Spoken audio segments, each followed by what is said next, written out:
Welcome. Thank you for joining us today. I'm Amy Sam. I am the Health Education Project Specialist at the Maxwell and Eleanor Blum Patient Family Learning Center at Mass General. Before we get started, I just want to go over a few items with you all. Please note that today's session is being recorded for educational purposes.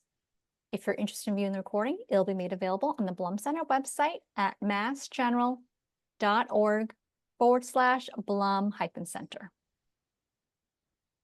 Please note that you're in listen-only mode. Everyone has music from here, a guest speaker today.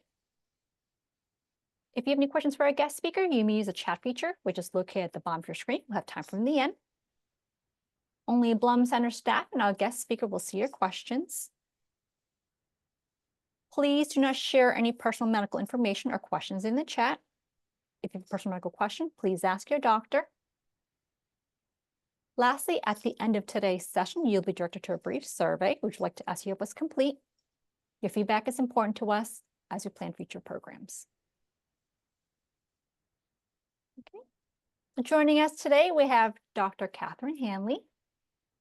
Dr. Hanley is an attending physician in geriatric medicine based at Massachusetts General Hospital and an instructor in medicine at Harvard Medical School.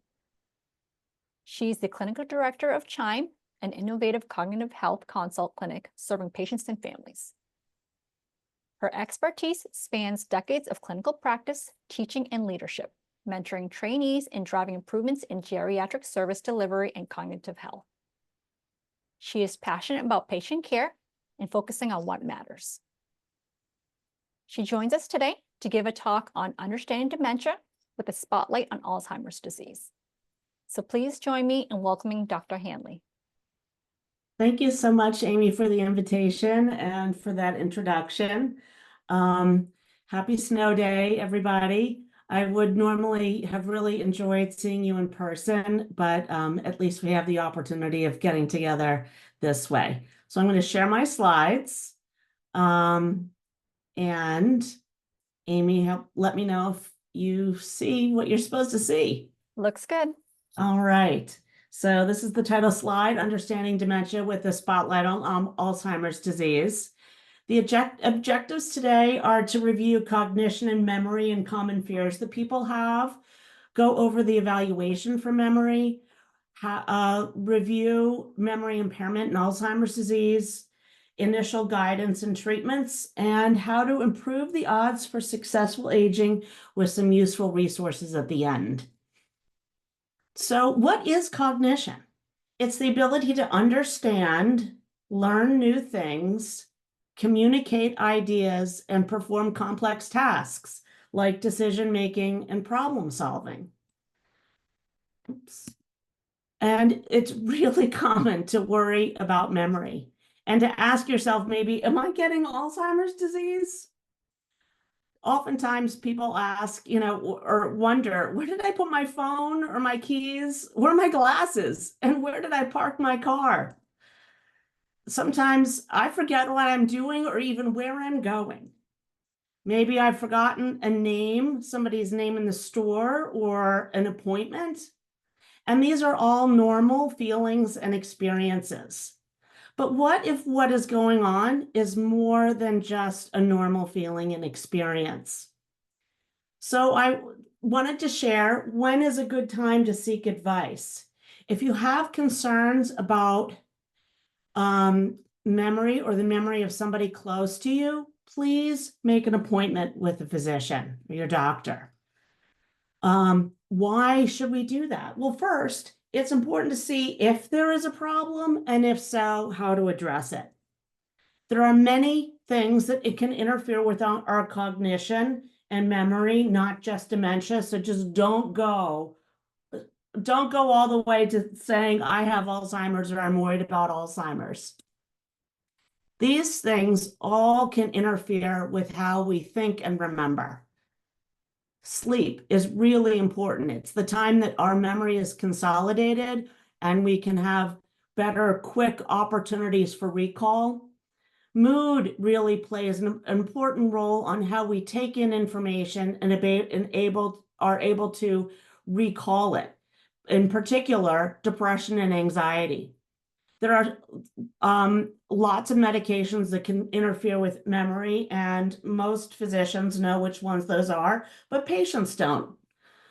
Sensory deficits like hearing impairment and visual impairment or vision impairment can interfere with how we take in the world.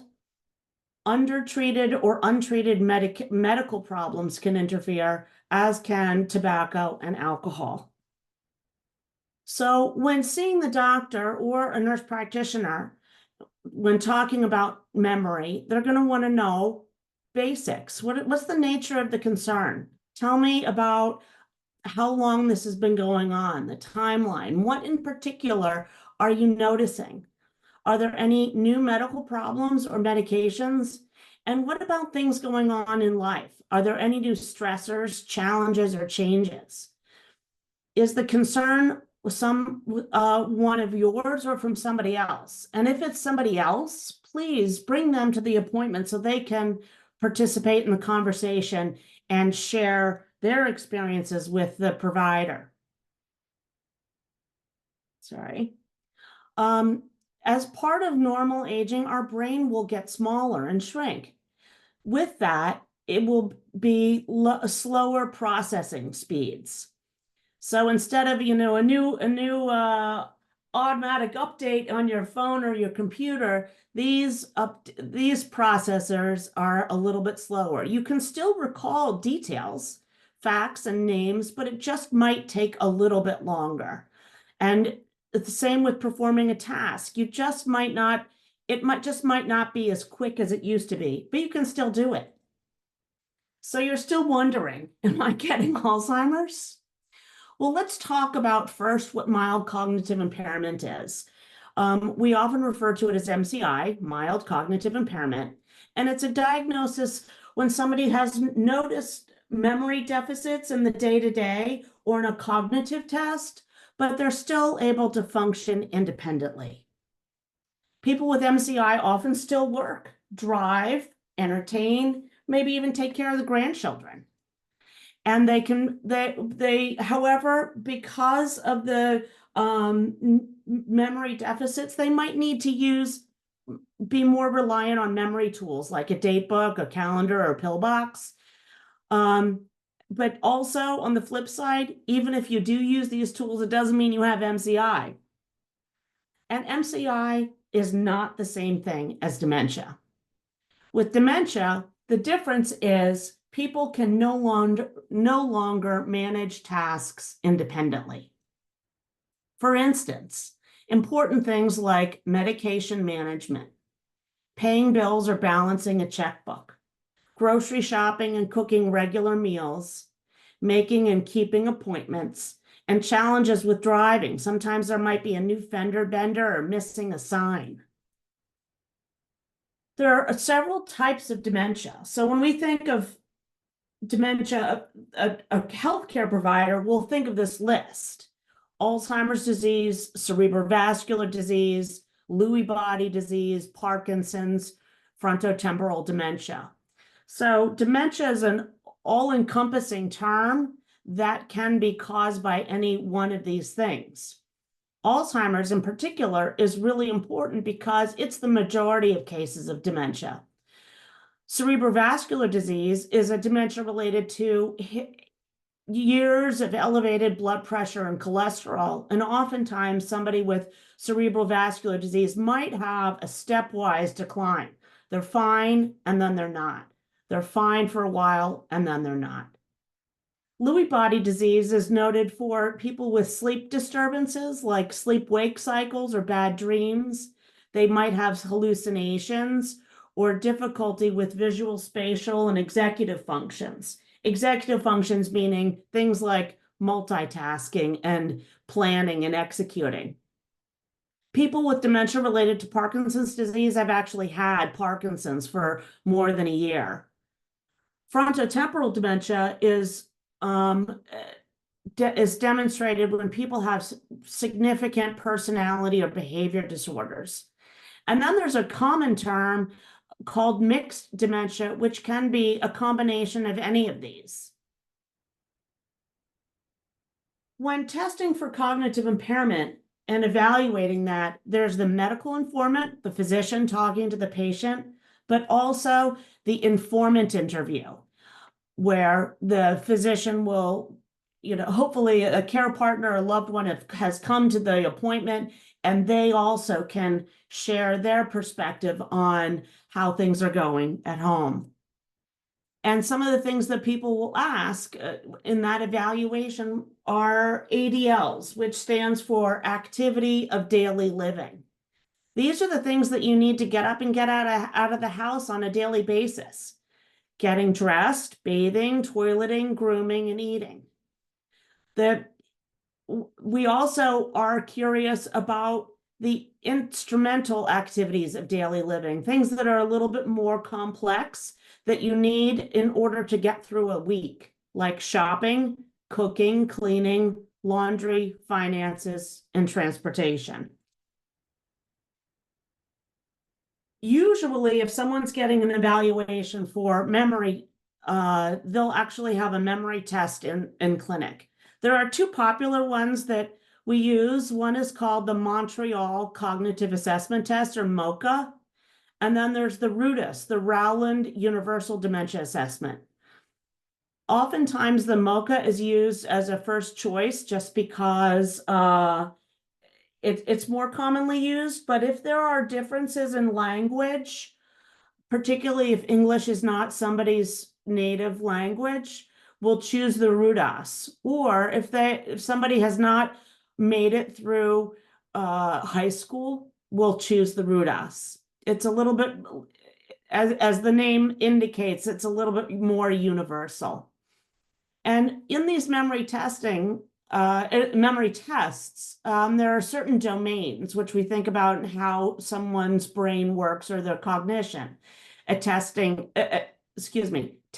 attention and concentration, language, calculation, executive function, which is the multitasking and planning I mentioned, memory, visual spatial skills, and orientation, meaning, what day is it? Where are we? That kind of thing. And let's recall for a moment the fact that these items interfere with our memory. So we'll ask questions about those too. Sleep, mood and stress, medication, the need for hearing aids, under or untreated medical problems, and tobacco and alcohol. Sometimes at this point, you have a sense, why someone's not doing well. They're sleeping 2 hours a night, or they're severely depressed, or they're on a medication like Tylenol PM. So the Benadryl in the PM is really messing up how they're thinking and being able to perform. So not everybody needs to go beyond this step. Perhaps this is where we stop, fix, and then reassess. Oops, excuse me.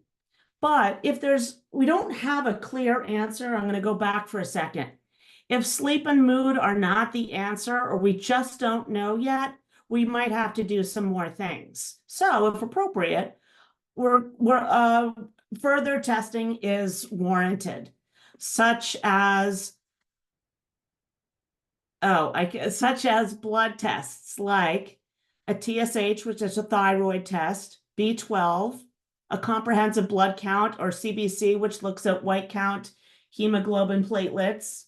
A BMP is a basic metabolic panel, which is your sodium, potassium, glucose, and kidney function, and LFT, which is liver function tests.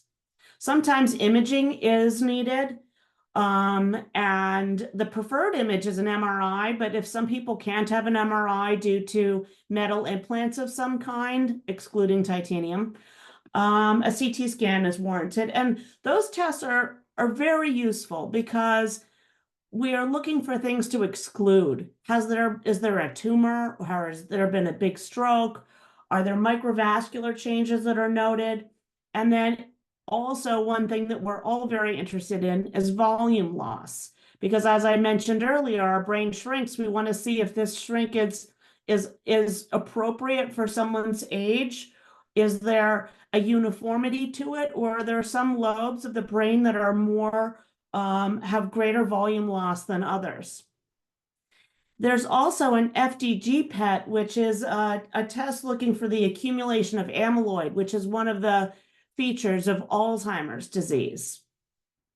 And then there's something called neuropsychiatric testing, which is advanced memory testing that can take several hours. So if somebody is, so just know in advance that this can take several hours. So not everybody has the stamina for memory testing like that. But neuropsychiatric testing is very useful when we're trying to tease out whether somebody has a mental health problem causing their memory, or is it a cognition problem? So neuropsychiatric testing can really tease out, this is severe depression, if it's not already obvious. The other thing that other areas in which neuropsychiatric testing are useful is if somebody's native language is not English and the testing we don't feel like has been adequate enough for to assess their memory. Also, sorry, the dog is about to come in the room. Okay, my interruption has stopped.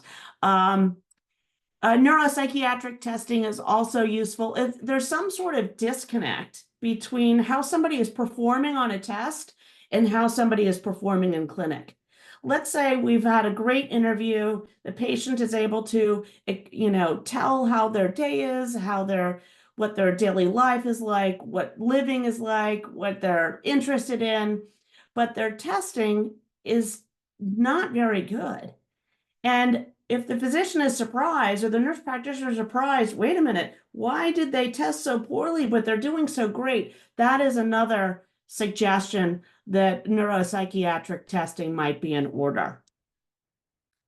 Speaking about, or with our spotlight now on Alzheimer's disease, I had mentioned something about amyloid. Well, you can see on the left panel is a normal panel, a normal brain, but on the right panel has two features that are common in an Alzheimer's brain: the neurofibrillary tangles and the amyloid plaques.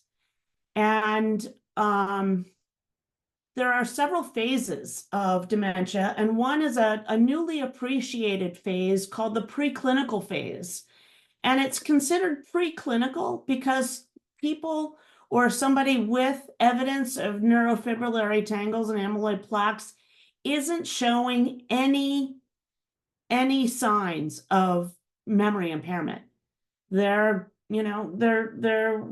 able to perform their tasks at work and at home, and nobody is the wiser that something's going on.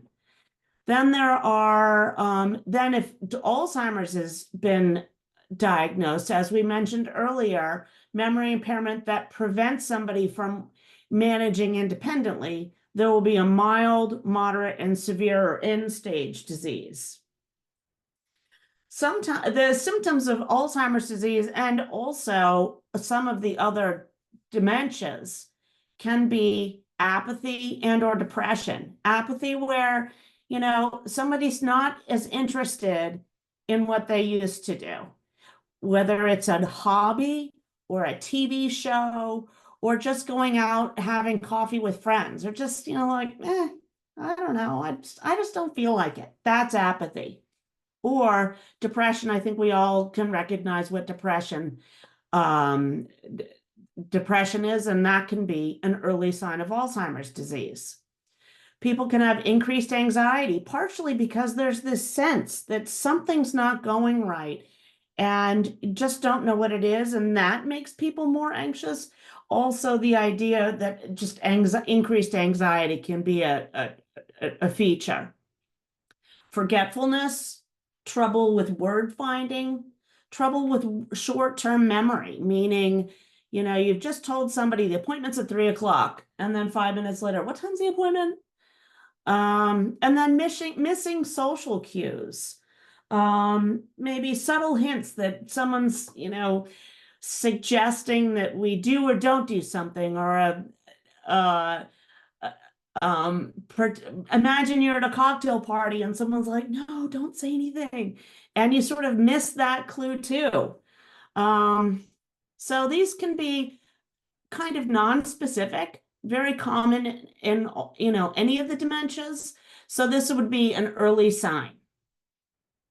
As dementia progresses, there can be problems with general routines and get routines and things that seem like simple tasks, like getting dressed.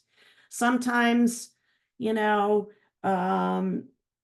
shirt will be put on inside out, or the button's wrong, or one layer over top another that isn't quite right. There can be weight loss because people forget to eat. They don't recognize that they're as hungry. Maybe they've forgotten how to prepare something, even like a peanut butter and jelly sandwich. So weight loss is another feature. And falls due to inattention, usually. Disrupted sleep-wake cycle is something that's really important. As we mentioned earlier, sleep can interfere with memory. And then when we do develop a dementia, sometimes people just have, they may be more tired during the day and want to take a nap. And then the nap sort of robs somebody of their consolidated sleep at nighttime. Or if any of you out there know somebody with dementia where they begin to wander and fiddle and do those kinds of things really when they should be asleep. So a disturbed sleep-wake cycle is definitely a feature. Then there's also hallucinations or delusions. Hallucination is seeing or hearing something that's not there. For instance, sometimes people can see, little children or little animals in the room, or maybe even a relative that's passed away. A delusion is confusing something that really is there with something else. For instance, a coat rack might appear with a coat hanging on it, might appear like a man. So that's a delusion. I had a patient the other day in clinic who has hydrangea, the shrub in her yard, and the ball of the hydrangea she thought was a person. She thought that was a face. And then there's paranoia, where you're worried that, somebody's entering the house, or that somebody's out to get you, or that there's some infidelity with the spouse. So these would be along the lines of moderate dementia. And so how do we treat this? Dementia, first of all, is really hard to treat. It's a challenge for, obviously, family members, but it is also for the medical community. We have this class of medication called cholinesterase inhibitors, which might be familiar to some of you. Donepezil or Aricept is one of the standard medications we try. There's also rivastigmine and galantamine. And these medications are used to try to slow down the progression of the disease. Imagine there's a slope of a line or an angle, like on a triangle. And if this is the normal trajectory of memory loss, we try to flatten it out just a little bit, so our endpoint we might get to the same endpoint, but a little bit longer. Common side effects of these medications are abdominal pain, then leading to weight loss, and also a slower heart rate. So if somebody has whose blood pressure or heart rate is a little on the low side to begin with, I might forego this medicine. As mentioned earlier, one of the things that can mimic dementia and also be an early feature of dementia is depression or anxiety. And sometimes, in fact, oftentimes, a physician or a nurse practitioner might start an SSRI or an antidepressant or anti-anxiety medication, selective serotonin reuptake inhibitor medication, to see if treating the dementia or, treating the depression or the anxiety might improve the memory and the functioning.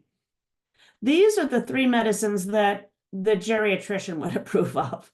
As Amy mentioned, I'm a geriatrician, and so sertraline or Zoloft, citalopram or Celexa, escitalopram or Lexapro are the go-to medicines from a geriatrician standpoint on how to try to alleviate some of these symptoms. And we usually will try doses lower than, let's say, a 40 or a 50-year-old. There's another class of medication called an NMDA receptor, and that medication is memantine or Namenda. And this is usually tried as Alzheimer's has progressed a little bit. It's no longer mild disease, it might be moderate. And then, as I mentioned before, sometimes people can have really troubling psychosis or the hallucinations or delusions. We reserve these medications for when somebody is really plagued by the paranoia or the hallucinations, when somebody is at risk of harm to themselves or others, because there are significant warnings with these medicines.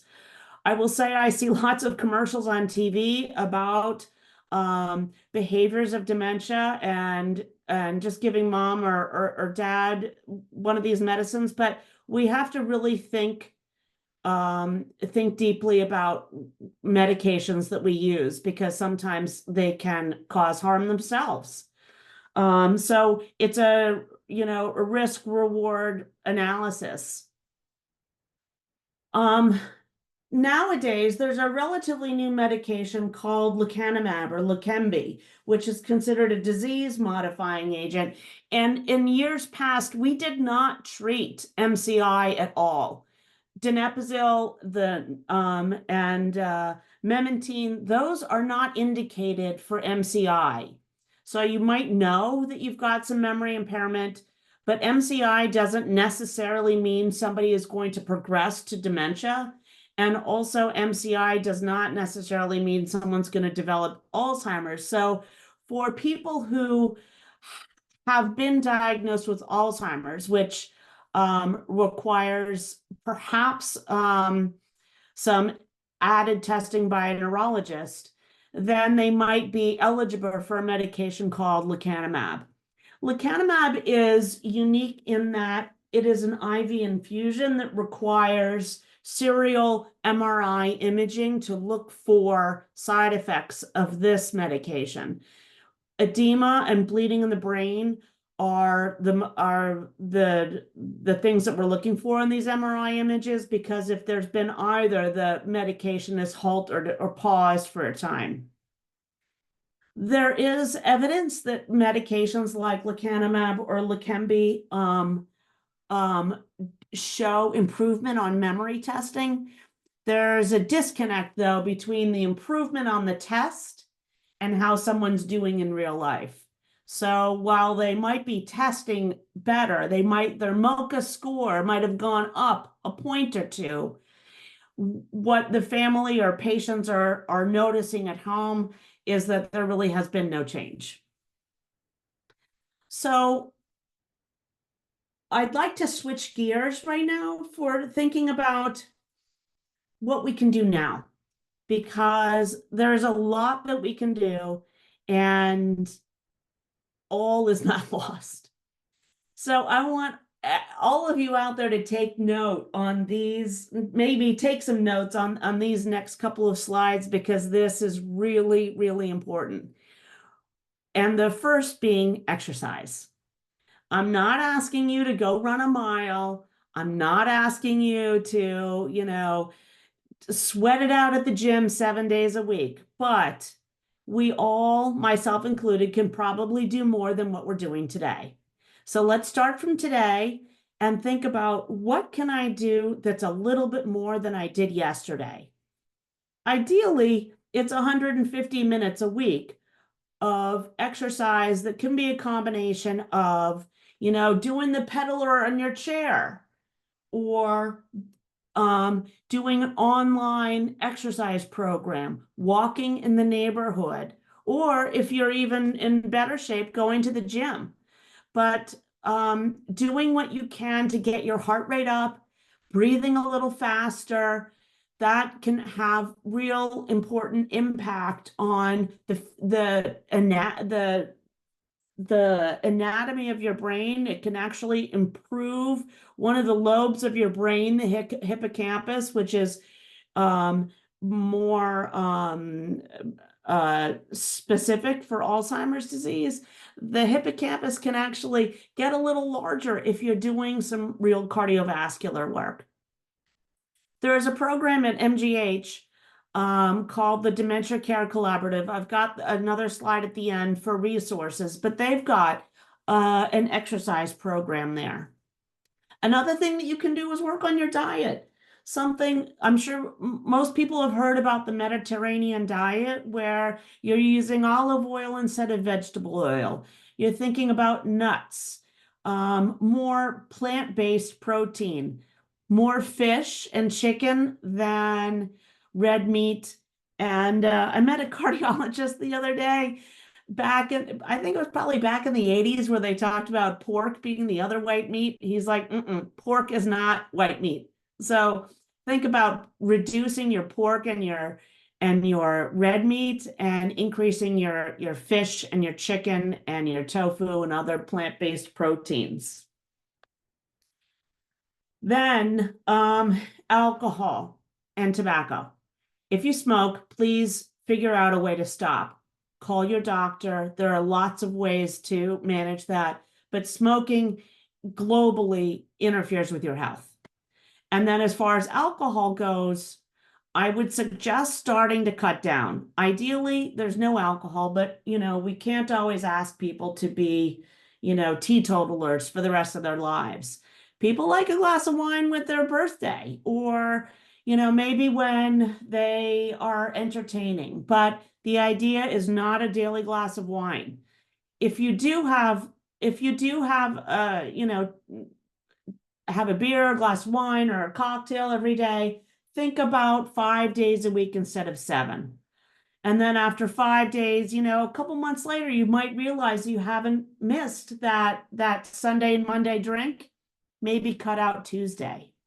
So the goal is that you cut back such that you're not feeling deprived, and so that you will have better sleep and better functioning overall. Another thing that you can do is remaining or staying social. And if you're not really a social person to begin with, do your best to expand your network a little bit. Join a monthly, a monthly group. Consider going to a senior center or your council on aging. Maybe start a book club. Do something to a little bit beyond maybe what you're already doing. And if you are the true extrovert who goes out and has coffee and plays golf and does all sorts of things, please continue doing that, because that interaction with others is really important. So is exercising your brain. Sitting and watching TV all day is fine, because there are some fabulous programs out there, but maybe mixing it up a little bit with some games, whether real board games or games on a phone, are good. So is playing a musical instrument, maybe learning a new skill or a new language. And in fact, actually, I think I saw this yesterday on Facebook. There was an advertisement by the New York Times, the 5-day brain, my face is in the way, the brain health challenge, where every day, Monday through Friday, there's something to do. And talking about Tuesday, the mind diet, Thursday, playing a game. These can be fun, and little quizzes for yourself. So I dare you to do the 5-day brain health challenge. suggested by the New York Times. Let's see, what else is there? Get your vision and hearing checked. There is a direct connection between hearing loss and dementia. And the reason is because if you are not taking in the information from, you're not hearing the information, you're not registering the information, you're not being able to recall it and use it. And then if you'll be less engaged in the community you're with, and then slowly your brain will shut down a little bit by little bit. So please, if anybody has suggested to you that your hearing needs an evaluation, please do that. Hearing aids nowadays, there are so many different ways to getting hearing aid, whether it's iPod, earbuds or whatever with your Apple device, or a hearing aid from Costco, or going to Mass Eye and Ear. All of those are great places to get your hearing amplified if needed. And the devices are so discreet nowadays. I like to think of myself as very observant, and sometimes I'm not even aware that somebody is wearing a hearing aid. There's another quiz that you can do, just like the New York Times 5-day challenge. There's the brain care score developed by somebody here at MGH. And I've put in the URL there, but if you just Google McCants brain care score, there's about 12 questions or something like that. And that I think that's a fun quiz to help you start thinking about, if you're not already, what you can do to enhance your overall health. Another thing that you can do is consider seeing a geriatrician. We love, we assess memory all the time. And in fact, as Amy mentioned, I run a cognitive health clinic. It's called Chime. And there we evaluate somebody's memory, and we assess how things are going at home with an informant or a spouse, and we provide resources if things aren't going well. And speaking of resources, I have a couple more places that you can investigate online. The Alzheimer's Association has a wealth of information about about memory, it doesn't have to be about Alzheimer's. They've got information on care support. They've got information on staying active and staying healthy. The Massachusetts Alzheimer's Disease Resource Center, or MADRAC, I think I forgot an A in there, is a really great resource also, and will include information about studies that might be going on. And one of the places that I mentioned earlier is the Dementia Care Collaborative. It's a terrific website that is for not only patients, but caregivers, and information on how to stay active. So with that, I would love to entertain any of the questions that have come in the chat. I'm going to stop sharing my slides so that Amy and I can have that conversation. I'm not sure. Please let me know. I don't see the chat right now, so please let me know if there are any questions. Thank you, Dr. Hanley. If you have any questions for Dr. Hanley, feel free to enter them in the chat. So I know you covered a little bit about nutrition and exercise. Do you have anything else you would like to include? This individual who's asking about best practices for keeping their brains healthy, such as the Mediterranean diet. You talked a little bit about getting the heart rate up, so cardio, exercise. What are your thoughts on strength training, and then also learning new things and helping with brain health? I'll tackle strength training first. Any kind of exercise that you can do is great. Strength training is great for bone strength, so I think that's great. So some of these things aren't necessarily for brain health, but for overall health. As a geriatrician, we see people who fall. And so strength training will help prevent falls, and also may lessen the impact if a fall does happen. And so that's where I'm mentioning the bones. and what was part two? Something about diet. The Mediterranean diet and any other Yes. tips. Yeah, so I'm not a I'm a nutritionist, so you might be able to find more information online than with me, but essentially more of a plant-based diet is better. Less red meat is better. You know, olive oil, nuts, anything with color. That's one thing that I didn't mention. You know, blueberries and strawberries are going to be better than a banana. Brown rice is better than white rice. So trying to get away from white foods necessarily, except if it's chicken or fish, and you know, lots of color. So fruits and vegetables with color. Thank you. And I appreciate Amy putting in the link for the brain care score. I think that's it's a you know, I took that test a year or two ago. I think it's fun. I should probably do it every year just so I can remember what the elements are. But I highly recommend it because it does highlight that our medical problems that we have, because everybody's got some, need to be optimally managed, whether it's hypertension, high cholesterol, thyroid, you know, any of your medical problems that you've accumulated throughout your life, having those be optimally managed is great. And then the brain care score kind of brings that back to the forefront. Thank you. And that link that I provided brings you to their page. It kind of gives you a little bit more about the brain care score. And then as you scroll down the page, they'll actually take you to the page to take the actual test. And they also provided links to the other resources that you provided towards the end of your presentation. We have a question. Oh, go ahead. Oh, I was going to say, I see something there about family history. Yes. And, you know, we can't get away from our genes, which can be, you know, worrisome because it's probably something that you think about a lot. You know, that person had a parent with Alzheimer's. Am I going to get Alzheimer's?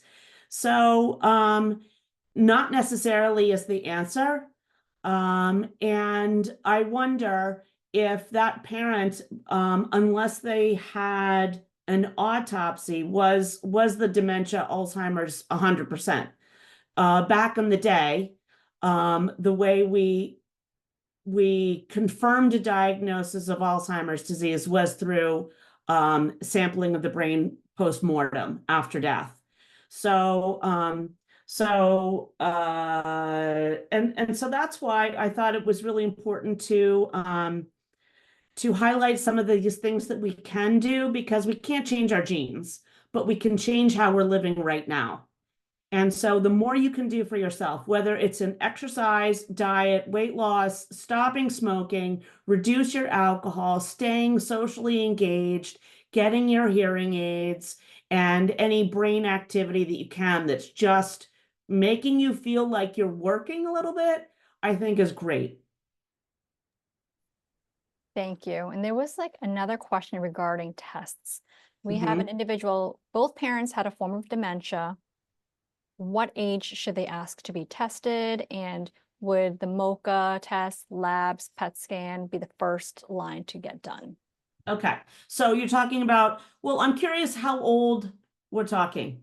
Maybe that person, can you just, if you're in your 40s, 50s, 60s, or 70s, that would just help guide me with my answer. And I'm going to say, if you're in your 40s or 50s, unless you're showing early signs of a memory impairment, I wouldn't bother with testing. But it's nice. Okay, so 54. So at 54, you know, you could consider getting a baseline memory test.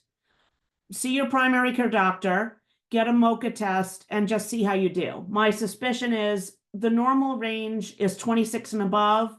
I'm fairly certain you probably would score in the normal range. What you could also do, depending on how much this is bothering you, is doing the neuropsych testing. You are young enough that you have the stamina to do it. And you actually might think some of these, I mean, they're quizzes. They might be kind of fun. The tester is telling you a story. You've got to, answer questions about the story. And getting a baseline for that might be really useful. Also, the neuropsych testing might highlight whether or not there's something else going on, whether there's depression, anxiety, a learning difference, something for you to get on top of now. One of the values of neuropsych testing too is they make recommendations for workarounds. Just about everybody needs, we have our phones here with all the numbers we need, with our date book there, but there are other tools that they recommend that might be helpful. And it also might provide a lot of reassurance for you that you are okay. And then again, I can't say enough about exercise and eating well and taking care of yourself. Thank you. Let's see. We have an individual who's asking about the test. If they have always been not so great at math, do the tests expect you to do well in them? Oh, so there's only one section that has math, and it's doing a calculation a few times. Sometimes so getting that baseline, I think, is good. And the tester can always make a note that you're not great at math. There's also other tests to do, like the RUDAS is another opportunity if there's an area that you have difficulty. Let's just say somebody has got dyslexia. Gee, I don't know if I'm going to give them the MOCA test because the clock might be backward and something else might be misplaced, and so that's not fair. That's not giving them the benefit of the doubt in terms of how well they're functioning. And so that's another instance where neuropsych testing might come in handy. I gave the example earlier where someone's performing well in life, but they kind of, they didn't bomb the test, but they didn't do well. And so maybe you're feeling like you're going to bomb the math section. Well, let's do something that can speak to your strengths. So maybe a different test might be the thing for you. Sure. And for the neuropsych test, is that generally done can that be done with your PCP or only with a specialist? Very good question. Thank you. A neuropsychiatric memory testing is performed by a PhD. And since I'm at MGH and in Boston, there are people at MGH, at Brigham, at McLean. All of these places have a department, a neuropsychology department, where they perform these testings. And it has to be ordered by a physician, whether it's your primary care doctor or, a neurologist or something like that. A neurologist use the neuropsych testing just like a geriatrician or a primary care doctor would. Thank you. One of the things that I didn't include in a slide was when to refer to a neurologist. Part of the reason why we've started this clinic in geriatrics is because our access is pretty quick. And you can begin going down that memory road if you have concerns about yourself or somebody else. You can begin to get the information that's needed, the blood tests, the imaging, the neuropsych, and even a presumptive diagnosis from a geriatrician before, waiting the 12 months or whatever it is to get into a neurologist. So you don't always have to see a specialist per se. That can add unnecessary wait time. So, but when there's a question of the diagnosis or when more nuanced, specific testing needs to be done, or the infusion therapy, the lecanemab, that's when you need a neurologist.